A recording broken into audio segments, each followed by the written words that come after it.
यहाँ पे क्यों बुलाया? नहीं बुलाया। यहाँ पर आप लोगों को 1 घंटा बैठना है, लेकिन उस 1 घंटे में आप लोगों को बिल्कुल शांत रहना है, क्योंकि आपको पता ही नहीं मैंने यहाँ पे क्यों बुलाया। आपको शायद पता है कि यहाँ पर सुबह से लेकर शाम तक क्लासेस चल रही है। 13 बैच आती है, बैच के बाद बैच, बैच के बाद बैच, बैच के बाद बैच, बैच के बाद बैच। तो हर बच्चों को अलग अलग अलग अलग अलग अलग कोई बात 13 बार बताने से तो बेस्ट है एक ही बार बताने। ये देख रहा हूं कि जब हम कोई काम करते हैं और वो काम करने का तरीका अगर हमको नहीं आता तो आपका वो काम करना बेकार हो जाता है। समझे मैं क्या कह रहा हूं? ये मत देखे कि अरे आज तो मस्त छत पे बैठे हैं, चिड़िया उड़ रही है और कितना अच्छा लग रहा है, बजाय इधर उधर ध्यान देने के only you have to focus on. Sir क्या कहना चाह रहे हैं, कि इस बात को समझाना चाह रहे हैं। मैंने क्या कहा? Let me repeat my words again. मैंने ये कहा कि अगर हम कोई काम करना चाह रहे हैं तो हमें पता होना चाहिए कि वो काम सही तरीके से कैसे होगा। आपको पता है कि मुझे ये काम करना है, लेकिन आपको अगर उसका तरीका नहीं पता है तो आप वो काम करते रह जाओगे, करते रह जाओगे, करते रह जाओगे, लेकिन वो काम आपका पूरा नहीं होगा। समझ में आ रहा है? तो मेन चीज इज दैट कि आपको मेथड पता होना चाहिए कि ये काम करने का तरीका क्या है। एग्जाम्पल, आपका एक ही काम है पढ़ाई करना, एक ही काम है पढ़ाई करना। मैं ये देख रहा हूं अगर यहां पर 40 बच्चे बैठे हैं, अगर 1000 भी बैठे होते तो 999 बच्चों को पढ़ाई करने का तरीका नहीं पता है। चले, अगर 1000 बच्चे बैठे ना तो उनको तरीका ही नहीं पता है कि सर पढ़ाई कैसे करें। आप लोग पढ़ाई तो करने आ गए, स्कूल भी जाते हो, कोचिंग भी जाते हो, सर पढ़ाई करना है, पढ़ाई करना है, पढ़ाई करना है, पर पढ़ाई करना ही नहीं आती आपको। क्योंकि अगर आपको पढ़ाई करना आ गई, सर इस तरीके से पढ़ाई करते हैं तो आप 2 मिनट में कर दोगे जो आपसे 4-4 घंटे में होमवर्क नहीं हो रहा, वो 1 घंटे में करके अलग फेंक दोगे आप। सर हो गया। आप कंपेयर करना अपने स्कूल में पढ़ने वाले किसी बच्चे के साथ। आपके स्कूल में कोई ना कोई ऐसा बंदा तो जरूर होगा जो आपकी क्लास का मॉनिटर होगा या टॉपर होगा। आप उसको फील करना, जो काम आप 6 घंटे या 8 घंटे या 24 घंटे में नहीं कर पाते वो 1 घंटे में करके रख देता है। आपसे जो काम 15 दिन से नहीं हो रहा वो 1 दिन में करके रख देता है। तो आप ऐसा मत सोचो कि वो कोई दूसरी चक्की का आटा खाता, नहीं, उसको काम करना आता है, आपको काम करना नहीं आता। अब मैं इधर उधर की गोल गोल बातों को घुमाकर छोड़ के let me come to the point. Point is that कि पढ़ाई कैसे करें सर, हमें तकलीफ हो रही है, हमें पता नहीं है पढ़ाई कैसे करें। I don't know which school do you belong, आप कौन कौन से स्कूल से बिलोंग कर रहे हो मुझे नहीं पता, बट मैं आपको तरीका बताने जा रहा हूं। एक बात का तो ध्यान रखना बेटा,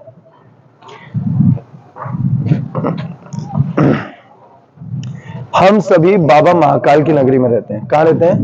और हमें प्राउड है कि हम भारत के ऐसे इकलौते शहर में रह रहे हैं जहां पे बाबा महाकाल का नाम जोर शोरों से गूंजा जाता है। पूरे भारत के नहीं, पूरे दुनिया भर के लोग हमारे उज्जैन में यहां पर आते हैं और बाबा महाकाल के दर्शन करते हैं। बाबा महाकाल का नाम सबसे ऊंचा हो गया है पूरे भारत में, तो हमें गर्व होना चाहिए। अच्छा, अब चूंकि बाबा महाकाल अभी हमारे पास में साक्षात नहीं है, फिजिकल रूप में है नहीं कि मैं दिखा सकूं ये रहे वो रहे वो रहे, मान लो ये रहे, मान लो ये रहे बाबा महाकाल। अब अगर ये बाबा महाकाल है, आप बताओ, आप और YouTube पे देखने वाले जितने भी ऑडियंस है, अगर हम सब बाबा महाकाल के ओरिजिनल में भक्त हैं तो बाबा महाकाल जो जो बोलेंगे हम फॉलो करेंगे। ये जैसा जैसा बोलेंगे वैसा वैसा हम फॉलो करेंगे, क्योंकि हमारी इतनी औकात, हमारी इतनी हैसियत नहीं कि उनसे अड़ लें। बाबा महाकाल ने बोला बेटा ऐसे करो, क्यों करे, काय के लिए करे, ऐसा बोलने की हमारी हैसियत ही नहीं।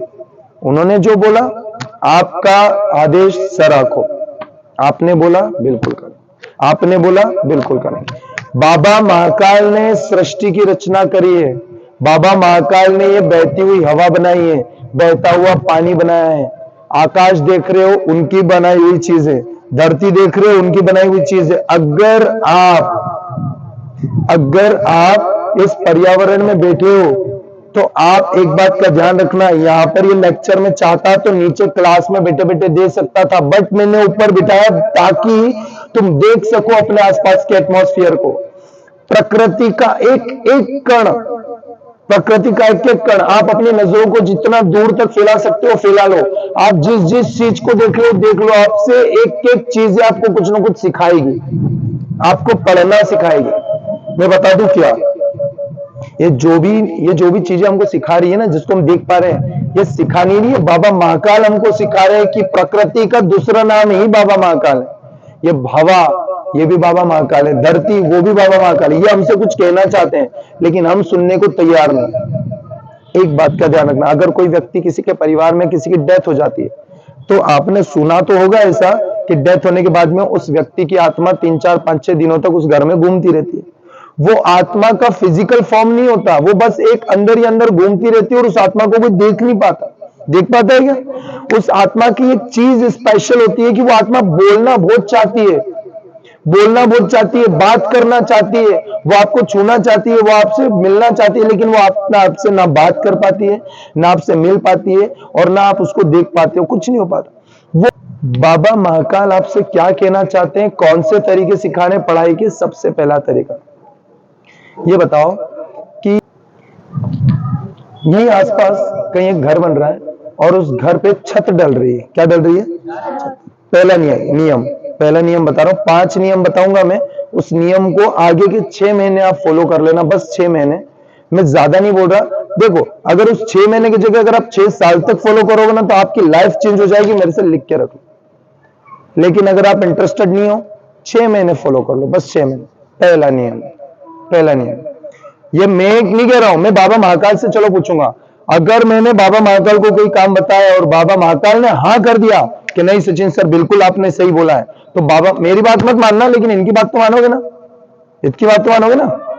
मैं जो भी बोलूंगा पहले इनको बोलूंगा, और अगर इन्होंने हाँ कर दिया कि नहीं सचिन सर आपने बिल्कुल सही बोला है, तो आप इनकी कहने पे फिर उस बात को फॉलो करना। समझ में आया? एक मकान बन रहा था, बहुत बड़ा बंगला बन रहा था, और उस बंगले पूरा बन गया, अब छत डलना बाकी है। क्या डलना बाकी है? छत। तो मैं जा रहा था रास्ते पे, मैंने देखा अरे बंगला बन रहा है, बहुत शानदार बन रहा है, ठीक है। मैंने वहां पे देखा एक बूढ़े अंकल, 60 से 70 साल के अंकल, जो बिल्कुल लंगड़ाते लंगड़ाते चल रहे हैं, जिनकी उम्र हो गई है। उनको चंद पैसे कमाने थे, तो उनको हम्माल की तरह वहां पे रख लिया और उनको एक सीमेंट की 50 किलो की बोरी उनके कंधे पर रख दी और उनसे कहा गया कि इसको सीढ़ी पे चढ़ते चढ़ते जाओ और छत पे जहां पर छत डलने वाली है वहां पर इसको ढोल दो, फिर खाली पीठ लेकर नीचे आओ, फिर खाली पीठ पे बोरा रखो और उसके बाद में फिर छत पे जाके इस थैली को फेंको, फिर खाली पीठ आओ, फिर एक बोरी रखो, फिर आप छत पे रख के आओ। सोचो, वो अंकल को 50 बोरियां जमीन पे से एक एक करके उठाकर ऊपर रखना है। क्या करेंगे अंकल? बोरी रखेंगे, पैदल पैदल चलेंगे, ऊपर डोल देंगे, फिर खाली पीठ आएंगे, फिर ऊपर एक बोरी रखेंगे, फिर ऊपर ऊपर ऊपर ऊपर चलेंगे, फिर डोल देंगे, फिर खाली पीठ। यही करेंगे?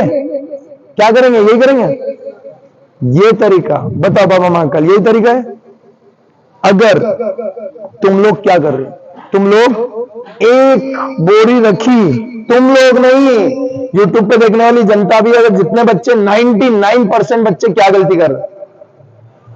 तुम लोगों ने एक चैप्टर अपने पीठ पे रख लिया। सर आपने समझा दिया बहुत अच्छे से, थैंक यू सो मच। आपने आज एक समझाया, कल आप दूसरा चैप्टर समझाओगे, परसों आप तीसरा चैप्टर समझाओ, ठीक है सर। आपने आज एक चैप्टर मुझे समझा दिया, पीठ पे रख लिया, सीढ़ी पे चढ़ो, सीढ़ी पे चढ़ो, सीढ़ी पे चढ़ो, अब आ गया आपका घर। उस घर पे जाकर उस चैप्टर को आपको दिमाग में डालना है, उस चैप्टर को आपको दिमाग में डालना है, पर आप क्या, टाइम ही नहीं है, टाइम ही नहीं है, तो आपने उस चैप्टर को डाला ही नहीं और उसी चैप्टर को पीठ पे रखकर वापस नीचे आ गए। अब आप बोलते हो सर ये एक चैप्टर तो रखा हुआ है, इसके ऊपर आप दूसरा बोरा डाल दो दूसरे चैप्टर का, फिर आप चलोगे चलोगे चलोगे, अब आपको पता है कि यार मेरे माथे 2 बोरी हो गई है 2 चैप्टर की, अब मैं उसको दीवार पे दिमाग में डाल लेता हूं। टाइम ही नहीं है। मम्मी ने बोला बेटा आज मार्केट चलते हैं, आज हमारे घर में बर्थडे है, आज हमारे घर में अष्टमी पूजा रही है, नवमी पूजा रही है, सर टाइम नहीं है मेरे पास को दिमाग में डालने का। आप वहां पर कंधे पर रखकर दोनों बोरी वापस नीचे ले आते हो, फिर आप बोलते हो सर तीसरे लेसन की बोरी डाल दो। तीसरे लेसन की बोरी लेके जाते हो ऊपर, और जाकर तीसरे लेसन की बोरी वहां ढोलने की बजाय उस तीसरे लेसन की बोरी को फिर कंधे पर रखकर नीचे ले आते हो, फिर बोलते हो सर चौथी बोरी डाल दो। ये बताओ बाबा महाकाल, ऐसी हरकत करने वाला बच्चा मर जाएगा कि नहीं मर जाएगा? क्यों मरेगा? वजन से। काय से मरेगा? क्या गलती कर रहा है? एक बोरी लेके गया था तो उसको डोलना चाहिए था, खाली पीठ लेके आना चाहिए था, फिर दूसरी बोरी उठानी थी, फिर ऊपर जाकर डोलनी थी, फिर खाली पीठ यही था तरीका। लेकिन इसने क्या करा? एक चैप्टर याद किया, दिमाग में डालने के बजाय ये वही चैप्टर को दिमाग में लेके वापस आ गया, फिर दूसरा चैप्टर करवा रहा है, फिर जाके दिमाग में डालने के बजाय फिर दूसरा चैप्टर लेके आ गया, फिर तीसरा। बताओ उससे पढ़ाई होगी क्या? तो चलो तुम सब बताओ है। अभी पता है तेरे पापा वहां पे काम कर रहे होंगे और तू यहाँ पे बैठ के पढ़ रहा है, ठीक है? तेरे को तेरे पापा की और तेरे मम्मी की सर की कसम है, झूठ मत बोलना, तेरे को बाबा महाकाल के सर की कसम है, इतने बच्चों के सामने मैं तेरे से पूछ रहा हूं, ईमानदारी से बता, तेरे को क्या 5वां पार्ट याद हो गया साइंस का? एक एक क्वेश्चन। इसके पीठ पे 5वीं बोरी रखी, 5वें चैप्टर। 6वां चैप्टर याद हुआ? एक एक क्वेश्चन याद हुआ? इसकी पीठ पे 6वां बोरी भी रखी है। 7वां चैप्टर याद हुआ? इसकी पीठ पे 3-3 बोरी का वजन एक साथ रखा है। मरेगा ये मरेगा भाई? एक बात का ध्यान रखना। तो पहला नियम क्या हुआ? चलो तुम बताओ क्या नियम हुआ? क्या करना चाहिए आपको? क्या करना चाहिए भाई? तुमसे पूछ रहा हूं, ये मत सोचो कि सर आज तो भाषण दे रहे। ये भाषण नहीं है, मैं तुम सबकी आंखों में आंखें डाल के तुमसे बात कर रहा हूं इंडिविजुअल। क्या करना चाहिए बताओ? अरे बताओ। पूरी ढोल के नहीं, सर ने देखो, पहली बात आपने पैसा खर्चा किया है कोचिंग क्लास में। क्या खर्चा किया है? हराम का कोई नहीं पढ़ रहा है, एक भी जना फ्री में नहीं पढ़ रहा है, सबने मेहनत के पैसे भरे हैं। सर समझ में नहीं आया, वापस से समझाओ सर। सर नहीं आया समझ में, सर तीसरी बार समझाओ।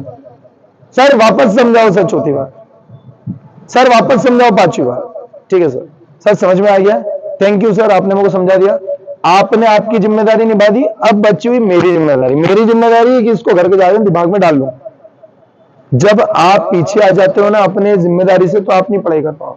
दूसरी चीज, चलो एक बात और बताओ, एक और बताता हूं। मेरा एक होटल है। मेरा क्या है? चलो आपने मेरे पापा की दुकान देखी है? देखिए, देखिए कि नहीं? मेरे पापा केले बेचते। क्या बेचते हैं? केले। जाना मेरे पापा के पास में और पापा को बोलना है कि अंकल जी केले क्या किलो दिए? तो पापा बताएंगे 40 रुपए किलो। कितने रुपए किलो? जाना उनको 40 रुपए देना और 1 किलो के पैसे दे देना उनको। कितने पैसे दे देना? 1 किलो के पैसे उनके हाथ में दे देना। और जब मेरे पिताजी आपको 1 किलो का केला तोड़कर जब आपके हाथ में देंगे, ले बेटा 1 किलो, तो तुम उसमें से बस 1 केला तोड़कर अपने पास रखकर चले जाना, भाग जाना। मेरे पिताजी 1 किलो दे रहे हैं लेकिन आपने लिया नहीं, आपने उसमें से 1 टुकड़ा तोड़ के भाग गए। तो आप बताओ किसका फायदा, किसका नुकसान? किसका फायदा? मेरे पिताजी का फायदा है। और आपका क्या है? ये बताओ, आपने पिताजी से रेट पूछा था क्या किलो? 40 रुपए का 1 किलो। आपने फटाक से 40 रुपए निकाल कर दे दिए, ये लो अंकल जी 1 किलो दे दो। 1 किलो जब मेरे पिताजी ने वादे के अनुसार जब मेरे पिताजी ने तोड़कर दिया, तो आपने उसमें से टुकड़ा तोड़ के भाग गए। तो इसमें गलती आपकी है। मेरे पिताजी तो रेडी थे देने के लिए, गलती वही रह गया ना। मैं इसी केले को दूसरे व्यक्ति को बेच दूंगा, बेचूंगा कि नहीं, और उसका मुझे अलग से भी पैसा मिल जाएगा। अच्छा, मेरे पिताजी जानते हैं कि आप भूखे हो, आपको 1 किलो केले की भूख लगी थी, मतलब आपको इतनी भूख थी कि 1 किलो केले खा के आपकी भूख मिट सकती थी। 1 किलो केले खाते ना तो शायद आपकी भूख मिल जाती, पर आप बताओ आपने लिए कि इतने सारे केले नहीं लिए, इतना सा टुकड़ा लेके भाग गए। अब मेरे पिताजी जानते हैं कि तुम वापस आओगे और बोलोगे अंकल जी 1 किलो वापस तोल दो यार। मेरे पापा ने बोला क्यों बेटा, पिछले बार भी तूने तुलवाए थे और तू लेके तो गए ही, इतना सा टुकड़ा लेके भाग गया।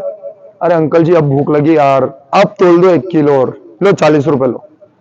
पिताजी ने फिर 1 किलो तोल दिए। पिताजी ने बोला ले बेटा खा ले खा ले खा ले खा ले।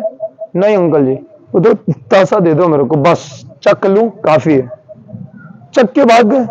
ये बताओ, आपने दूसरी बार मेरे पिताजी को प्रॉफिट दिलवा दिया। कितनी बार प्रॉफिट दिलवा दिया? दूसरी बार। और आप दूसरी बार मूर्ख बन गए। इसमें मेरे पिताजी का कोई गिल्ट नहीं है। मेरे पिताजी तो बिल्कुल आपको वादे अनुसार उतना संपत्ति दे रहे थे, लेकिन आपने नहीं लिया। तीसरी बार फिर आओगे। मेरे पिताजी जानते हैं। क्यों जानते हैं? क्योंकि मेरे पिताजी को पता है इस बंदे को सॉलिड भूख लगी है, इस बंदे को 1 किलो केले खा सकता है, इतनी भूख लगी है, लेकिन ये बार बार चक चक के भाग रहा है, चक चक के भाग रहा है। तुम फिर आओगे, अंकल जी 1 किलो केले तोल दो यार। मेरे पिताजी बोलेंगे बेटा तू पागल है क्या, 2 बार 1-1 किलो के पैसे मेरे को देके गया, मैं तुझको दे रहा हूं तो तू चक चक के भाग रहा है, फिर आ रहा है। ज्यादा पैसा आ गया क्या तेरे पास घर में हराम का? भैया एक बात का ध्यान रखना, बाबा महाकाल बोलेंगे कि वो लड़का पागल है, वो लड़का क्या है, और इस बात पे तो तुमको मानना ही पड़ेगा। तो क्या अब यहां पर तुम मेरे पास आते हो, बोलते हो सर हमारे सब्जेक्ट में 10th के 6 सब्जेक्ट है, math, science, social, Hindi, English, Sanskrit, ये सर 6 सब्जेक्ट पढ़ाओगे क्या? हाँ बेटा पढ़ा देंगे 6 सब्जेक्ट। सर फीस कितनी लोगे? 4000 रुपए। सर ये 4000 रुपए पकड़ो, आपका और मेरा हिसाब किताब खत्म, मैंने 6 सब्जेक्ट की फीस पूरी भर दी। सर अब पढ़ाओ, मेरे को 6 सब्जेक्ट की भूख लगी। मैंने जब पढ़ाने की कोशिश करी, सर पूरा मत पढ़ाओ ना सर, वो सर आईएमपी 2-4 प्रश्न बता दो सर। तो बेटा पूरा खा ना बेटा, तूने पूरे सब्जेक्ट की फीस दी है, पूरा खा। नहीं सर वो आईएमपी दे दो सर, थोड़ा सा चखेंगे बस। तो बेटा तेरे को तो फेल होना ही है। मुझे एक बात बताओ, मुझे आप लोगों ने सबने फीस दे दी पूरी, दी कि नहीं दी?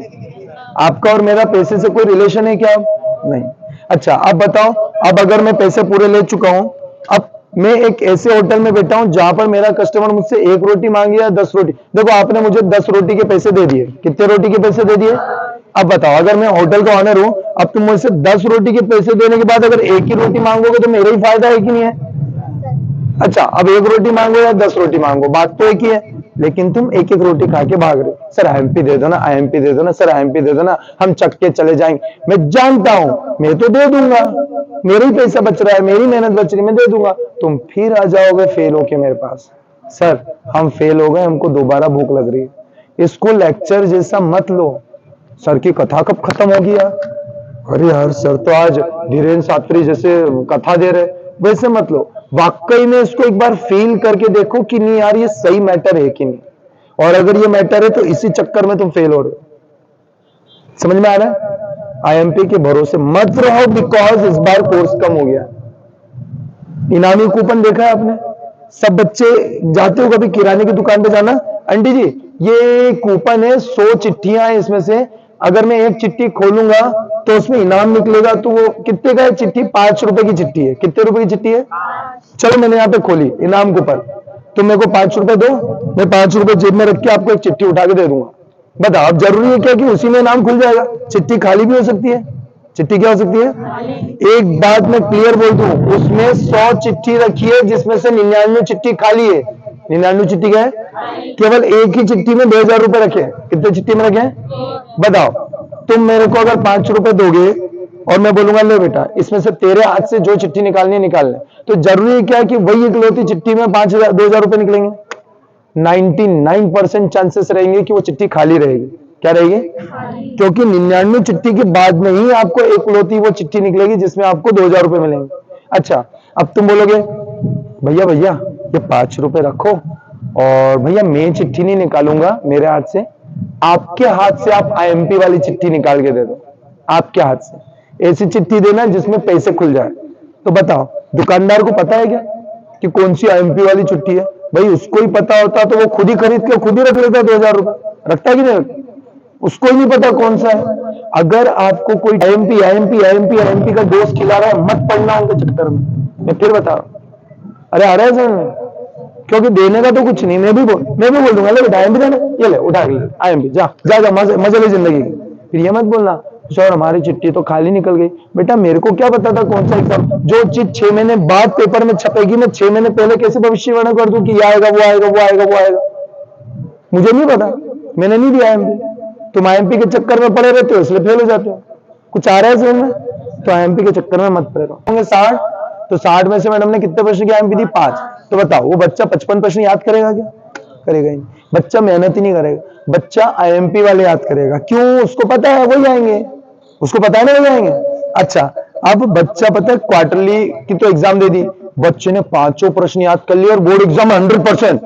ओ मम्मी देख मैं क्वार्टरली में 100% ले आया। मम्मी बोलेगी वाह बेटा वाह तो 100% ले आया। अब पता है जब जैसी क्वार्टरली खत्म होगी ना, अब ये जाएगा हाफ ईयरली की तैयारी के लिए। अब ये हाफ ईयरली में पढ़ाई नहीं करेगा। क्यों? उसको पता है मैडम तो आईएमपी देगी। कहां से क्वेश्चन के चक्कर में फंसे पड़ेंगे? मत कर। एग्जाम का समय आने 1.5 घंटा चिल करो मजे से, आराम से, नहीं पढ़ाई करनी, नहीं स्कूल जाना, नहीं कहीं जाना। मैडम आखिरी में 5 क्वेश्चन देंगी, वही रट लेंगे, और उनको पता है कि मैडम आईएमपी देती है। उस मैडम की आईएमपी देने के चक्कर में बच्चा पढ़ाई नहीं करता पढ़ाई, क्योंकि उसको पता है क्या मतलब पढ़ाई करने से, मैडम आईएमपी देगी। और वाकई वही होता है, जब हाफ ईयरली आती है ना, तो हाफ ईयरली के एंड टाइम पे मैडम बेटे 5 क्वेश्चन याद कर ले, वही आएगा। फिर बच्चा पता मैडम मेरे को तो जानता था कि आप आईएमपी दोगे, इसलिए हमने साल भर से पढ़ाई नहीं करी, हमको पता काय के लिए बीए पॉकेट में पढ़ाई करें। मैडम मैं 5 प्रश्न याद कर लिए। वाह वेरी गुड बेटा, 100% आप पास हो गए, वाह सीनियर हो आप। अब जब ये बंदा एनुअल की तैयारी करने जाएगा, मैडम बोलेगी बेटा ये होमवर्क करना है, होमवर्क करना, हमारा जाओ होमवर्क, हम तो नहीं करेंगे होमवर्क, हम करेंगे ही नहीं पढ़ाई। हमको पता है आप एनुअल में 10 प्रश्न के आईएमपी दोगे, हमको पता है, तो हम काय के लिए करें होमवर्क, हमको पढ़ने। भैया लापरवाही यहीं से जन्म लेती है, समझ में आया? अगर तुम कभी फेल हो रहे हो तो ध्यान रखना वो आपकी आदतों की वजह से फेल हो गए, आपको मेहनत करना ही पड़ेगी, क्योंकि आप एक ऐसी दौड़ में हो। मैं आपको बता दूं आप किस जगह, इधर बेटा, इधर मैं आपको यहाँ पर रियलिटी दिखाने के लिए आया हूं कि यहाँ पर आप एक ऐसी दौड़ में हो जिसमें एक अगर अमीर है तो एक गरीब है। पहले तो ये बताओ कितने बच्चे ऐसे हैं जो अपने आप को फील कर पाते हैं कि सर हम अमीर हैं, हमारे घर में 4 व्हीलर है। सर किसके घर में चलो 4 व्हीलर है? देखो एक ने भी हाथ खड़ा नहीं करा, मतलब 4 व्हीलर किसी के यहाँ नहीं, मतलब 4 व्हीलर नहीं है, मतलब अभी हमको नीड है, हम चाहते हैं कि 4 व्हीलर एक दिन हमारे घर में आ जाए। आज तो नहीं है लेकिन लाएंगे, आज तो नहीं है लेकिन लाएंगे। तो अगर 4 व्हीलर नहीं है तो आप समझ जाओ कि हम गरीब हैं। हम क्या है? अब ये लड़का है क्या ये, और ये गेम क्या होता है? गेम एक ऐसा चीज है जो नियमों से खेला जाता है। कैसे खेला जाता है?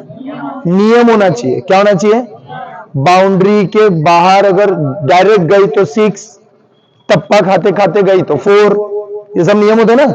बॉल अगर सीधे स्टंप पे लग गई तो आउट, रन अगर हमने पूरा कंप्लीट नहीं किया उससे पहले स्टंप लगा दिया तो आउट। बताओ कोई भी गेम नियम से होता है कि नहीं? अच्छा बताओ अगर हम क्रिकेट खेल रहे हैं और एकदम से क्रिकेट देखने वाली ऑडियंस बीच में आ जाए और वो भी हेल्प करने लग जाए तो ऐसा होता है क्या? ऑडियंस को अंदर आना अलाउड नहीं रहता, ऑडियंस को अंदर आना। एक बात का ध्यान रखना, इस स्टोरी को एज ए एंटरटेनिंग मत लेना, बिल्कुल इसको फील करके देखना। आप गरीब बच्चे हो, आपके माँ बाप ने आपको एक ऐसे गेम में बिठा दिया है कि बेटा तू गेम खेल और मैं एज ए ऑडियंस वहां पर बैठा रहूंगा बाउंड्री के बाहर। मम्मी पापा चाचा चाची दादा दादी सब तेरे से उम्मीद लगा के बैठे हैं, सब तेरे से क्या लगा के बैठे हैं, और हम लोग उधर बैठे रहेंगे बाउंड्री के उस तरफ।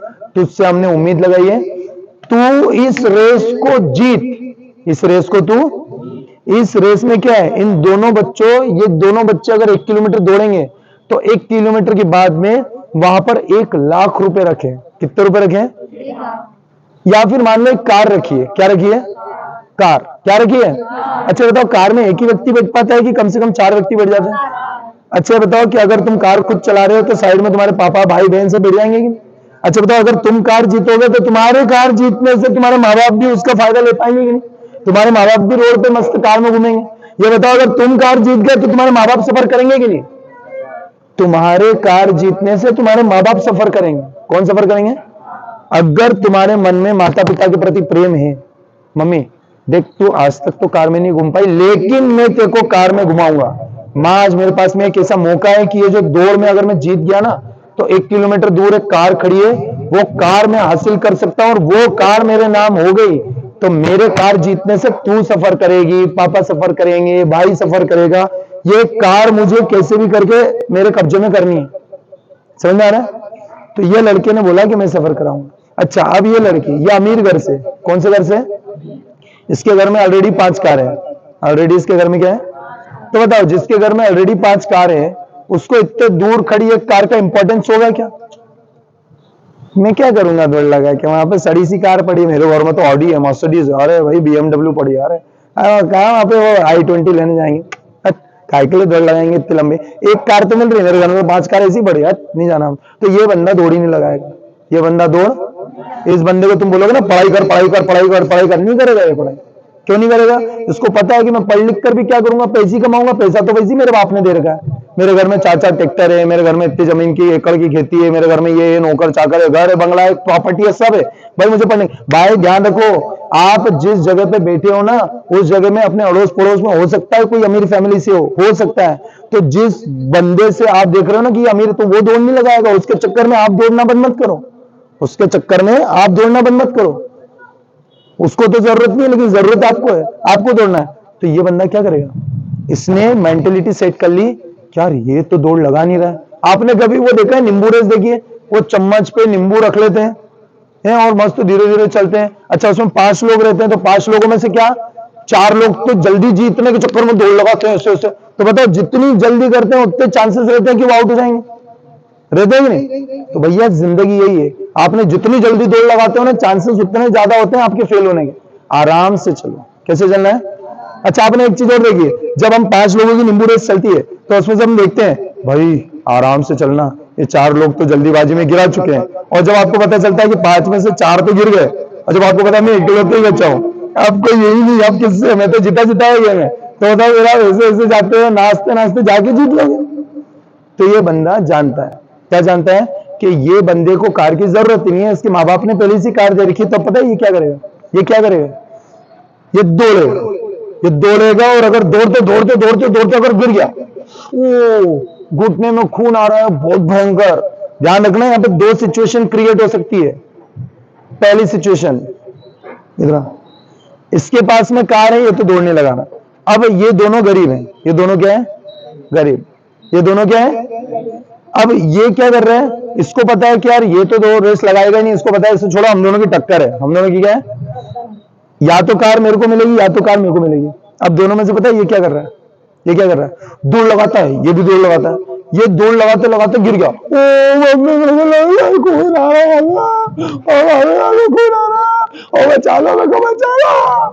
बताओ ये गेम है।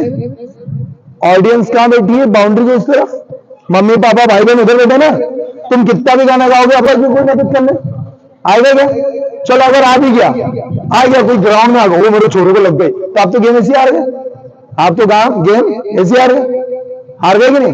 अगर आपको गेम में बने रहना है तो आपको एक गाना गाना बंद करना पड़ेगा, वो लग गई, एक गाना गाना ही बंद करना पड़ेगा। आपको इतना समझना पड़ेगा कि ये मेरी गेम है, ये मेरा गेम है, इसमें ना मम्मी ना पापा ना स्कूल वाले ना कोचिंग वाले कोई मदद करने नहीं आएंगे, ये मेरा गेम है, मुझे याद करना है, मुझे याद करना है, मैं गिरूं पढ़ूं या कुछ भी करूं, मुझे याद करना ही है। सोचो अगर ये अपना दुख तकलीफ लेके बैठा रहेगा, ओ लग गई लग गई लग गई, बचा लो बचा लो बचा लो, कोई नहीं आएगा बचाने, और जितनी देर तू बचाना बचाना बचा लो करेंगे उतनी देर में ये आगे निकल जाएगा। ये बंदा ये दौड़ा, तो ये दौड़ा तो दौड़ते दौड़ते उसके घुटने में लग गई, इसने देखा अरे यार नहीं, अरे लगी तो भाग लगी, और अब दौड़ो, लंगड़ाते लंगड़ाते दौड़ो, और लंगड़ाते लंगड़ाते जब दौड़ा तो इसको इस घुटने में भी लग गई, लपक के खून आ रहा है, तो इसने बोला अरे भाई दोनों, अरे भाड़ में जाए, कहां है, इसको देखते रहेंगे, इसके चक्कर में तो अपने दौड़ते दौड़ते जा रहा, दौड़ते दौड़ो फिर गिर गया, फिर माथा फूट गया, फिर खून निकला लपक के, तो उसने देखा अरे यार दोनों घुटने छिला गए, माथा, पर मैं इनको देखता रहूंगा तो मैं हार जाऊंगा। अरे भाई भाई ऐसा ही व्यक्ति जीतता है, पता है आपको? जितना तुम अपने दुख तकलीफों को और इनको ले लेके बैठे रहोगे ना, आपसे सफलता नहीं मिलेगी आपको। मैं क्या देख रहा हूं, मेरी कोचिंग में पढ़ने वाले बच्चे, अब भी तुम चैलेंज ले लो, बैठ जा बेटा, बैठ जा, मैं भी थोड़ा बैठ जाऊं, बेटा चंचल बेटा बैठ जा थोड़ा सा। मैं क्या देख रहा हूं, मैं ये देख रहा हूं, मैं बैठ गया इसका मतलब ये नहीं कि मैंने आपसे बात कट दी, जैसे आप सिंसियर सुन रहे थे वैसे मैं ये देख रहा हूं 17 सालों से कि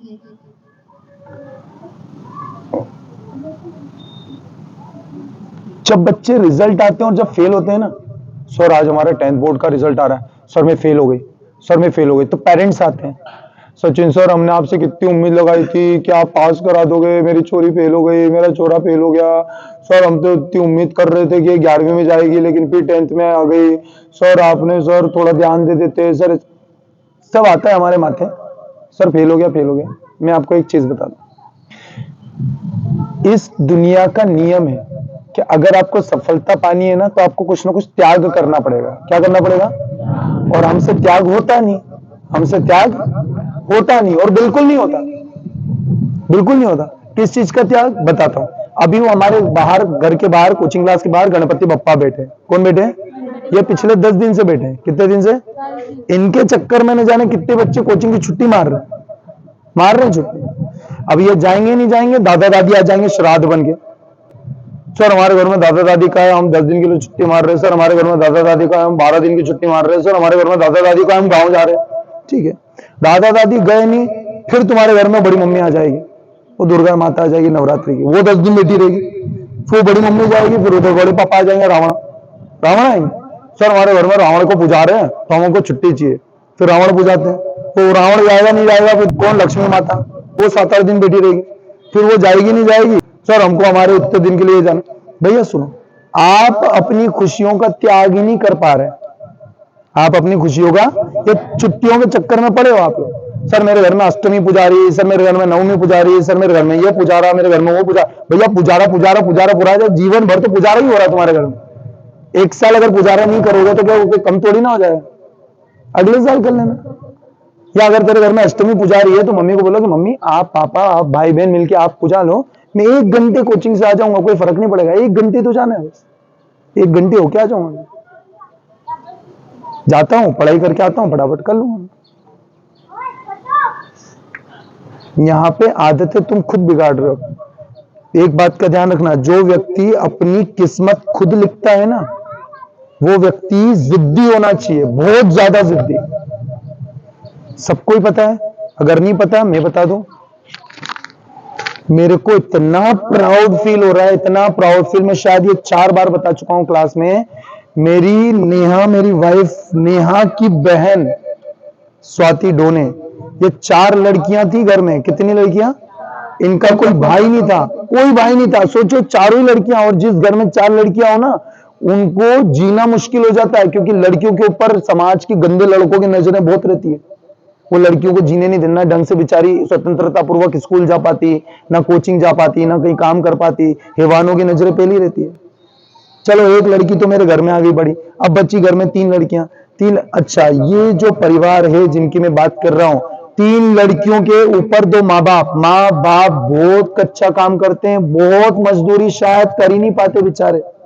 तो 3 लड़कियों में जो बड़ी लड़की है ना, इसने कसम खाई कि देखो पिता पापा आपका कोई लड़का नहीं है, लेकिन मुझे लड़के की तरह रखना, मैं बिल्कुल लड़के की तरह जिम्मेदारी निभाऊंगी। ये मैं काम पर जाऊंगी, उधर से चंद पैसे कमाऊंगी, उस पैसे से मैं किराना भरूंगी, उस पैसे से मैं इन दोनों छोटी बहनों को भी पढ़ाऊंगी, और उसी पैसे से मैं अपनी भी पढ़ाई करूंगी। और वो लड़की ने लगातार 7 साल तक मेहनत करी, 1 साल तक पीएससी की एग्जाम दी, फेल हो गई। फिर उसने हिम्मत नहीं आ रही, उसने दोबारा फिर वो कहीं नौकरी वोकरी पे गई, उधर से थकियारी आती, खाना वाना बनाती, फिर पढ़ाई करने बैठ जाती। फिर दूसरे साल एग्जाम दी, दूसरे साल फिर फेल हो गई। फिर तीसरे साल उसको पता चला मैं फेल हो गई, अरे यार 2 साल से फेल हो रही है, उसने फिर हिम्मत नहीं आ रही, उसने तीसरी साल फिर काम पे गई, पैसा कमाया, अपनी कोचिंग में भरी, अपनी पढ़ाई पर खर्चा किया उसने मेन, और अपनी बहनों को भी पढ़ाया, फिर वो फेल हो गई। चौथी साल फिर हिम्मत नहीं आ रही। भाई सुनना, वो लड़की भी आपकी ही उम्र की थी, चाहती तो इंस्टा आईडी बना लेती, चाहती तो वो बॉयफ्रेंड बना लेती, चाहती तो वो कई तरह के नाटक में फंस के अपने रास्ते से भटक सकती थी, पर उसने जिद रखी कि सर चौथे साल भी मैं नहीं निकल पाई, मैं 5वें साल और दौड़ लगाऊंगी। उसने फिर पीएससी की एग्जाम दी, 5वें साल में सिलेक्शन नहीं हुआ। फिर उम्मीद हार गई कि मैं कब तक ऐसे नौकरी करूंगी, कब तक पढ़ाई पे पैसा डालूंगी, कब तक, लेकिन उसने हिम्मत नहीं आ रही, एक बार और करते हैं। उसने 6वें बार फिर किया, फिर फेल हो गई 1 साल, 6 साल से लगातार। सोचो अभी आप 10वीं में हो, जब आप 4थी में थे ना, तब से वो सरकारी नौकरी की तैयारी कर रही है, जब से आप 4थी में थे, तब से नौकरी की तैयारी कर रही है। फाइनली जब आप 10वीं में आ गए तब उसको नौकरी लगी। अभी चंद दिन पहले उसको हाईकोर्ट में नौकरी लगी पक्की, और उसको उज्जैन का डिस्ट्रिक्ट मिला। तो क्या लगता है सरकारी नौकरी? अब सोच, उसको जब सरकारी नौकरी लगी ना, तो मैंने क्या कहा था, उसके जो बूढ़े माँ बाप थे या माता पिता थे जो कच्चा धंधा करते थे, उनके ऊपर प्रेशर था, 3 लड़कियों की शादी कैसे कराएंगे, और बाप रे कैसे कराएंगे, लेकिन जैसी लड़की सितारा बन के चमक गई, वैसे उनके सारे ख्वाब पूरे हो गए। थैंक गॉड हमारी लड़की की सरकारी नौकरी लगी। अब पीछे की 2 लड़कियां भी सरकारी नौकरी में ही जाएगी। भाई एक पूरे परिवार को खड्डे में से अगर बाहर निकाल, पूरे परिवार को अगर खड्डे में से निकालना है ना, तो एक व्यक्ति को अपनी जिंदगी को बर्बाद करना ही पड़ता है। समझ आ रहा है? तो तुम लोगों में अगर वो नहीं है ना, अभी मैं शायद तुमको पता है, इससे पहले जो अभी 10th क्लास थी, जिनको अभी मैंने छोड़ा था और ये वापस आके बैठे हैं, उनको पता है आज मैंने पढ़ाया नहीं। क्यों? क्योंकि मैं अंडर 12th वालों को लेक्चर दे रहा था, और अंडर 12th वालों को लेक्चर दे रहा था। मैडम अभी वीडियो रिकॉर्ड कर रही है, मोबाइल बिजी है, मैं तुम्हें मोबाइल दिखाता, मैंने एक एक का वीडियो रिकॉर्ड किया। कल के दिन मैंने उनको 12th के कुछ क्वेश्चन समझाया, और क्वेश्चन बस एक शब्द के थे, एक शब्द के उत्तर थे। मैंने सोचा चलो यार आज अपन टेस्ट लेते हैं। मैंने दिए क्वेश्चन अलग अलग, सबको टेस्ट लिया, देखा 7 लड़कियों में 7 के 7 खड़ी हो गई, सर टेस्ट नहीं हो रहा, हमसे लिखाया ही नहीं जा रहा। जब मैंने उनको उत्तर दिखाया, देख उत्तर एक ही शब्द का था, देख, तो वो अपने आंखों से शर्मिंदा हो गए। सर एक शब्द का उत्तर था और सर हमसे 24 घंटे में भी नहीं हो पाया। मैंने पूछा बेटा ईमानदारी से बता, घर पर पढ़ाई करी? सर नहीं करी। मैंने वीडियो रिकॉर्ड किया, मैं भेजूंगा आपके ग्रुप में, आप देखना कितने बेशरम तरीके बोल रहे हैं। सर हमने घर पर पढ़ाई नहीं करी। तो मुझे एक बात बताओ ना भाई, अगर तुम पढ़ाई नहीं करोगे तो कौन करेगा? चलो ये बताओ कौन करेगा? तुमको ही करना पड़ेगी। वो सीमेंट की बोरी की तरह बोरी पे बोरी, बोरी पे बोरी तुम्हारे माथे हो जाएगी। अब तुम मुझे बताओ, मैं ये वीडियो बनाने का केवल एक ही उद्देश्य है, वीडियो में मैंने क्लियर बोल दिया है, मैं ये चीजें जो आपको आज समझा रहा हूं, पढ़ाई कैसे करें, किस तरह से करें, फेल हो रहे हो तो क्या क्या रीजन हो सकते हैं फेल होने के, कहां पर तुम अपना काम खुद बढ़ा रहे हो, कहां पर तुम्हें सही जगह पे मेहनत करनी है, कहां पर बिल्कुल स्ट्रिक्ट रहना है, सिंसियर रहना है, ये सारी चीजें मैं वीडियो के थ्रू आपके माता पिता को भी बता रहा हूं कि मैंने माता पिता से क्लियर बोल दिया है, मैं आपके बच्चों को अच्छा समझा रहा हूं कि अच्छी से पढ़ाई करें, कोई दिक्कत आ रही है फिर भी अगर आपके बच्चे पढ़ने को तैयार नहीं है, मेरे लाख समझाने के बाद, कल को अगर आपके बच्चे फेल होते हैं तो I will not be responsible for their failure. इनकी असफलता के लिए मैं रिस्पॉन्सिबल नहीं रहूंगा। क्योंकि जब कोई व्यक्ति इतना गला फाड़ फाड़ के चिल्ला रहा है, समझो बेटा पढ़ो पढ़ो पढ़ो पढ़ो पढ़ो, उसके बाद में भी अगर इनको अक्कल नहीं आ रही और अगर ये फेल हो रहे हैं तो I will not be responsible.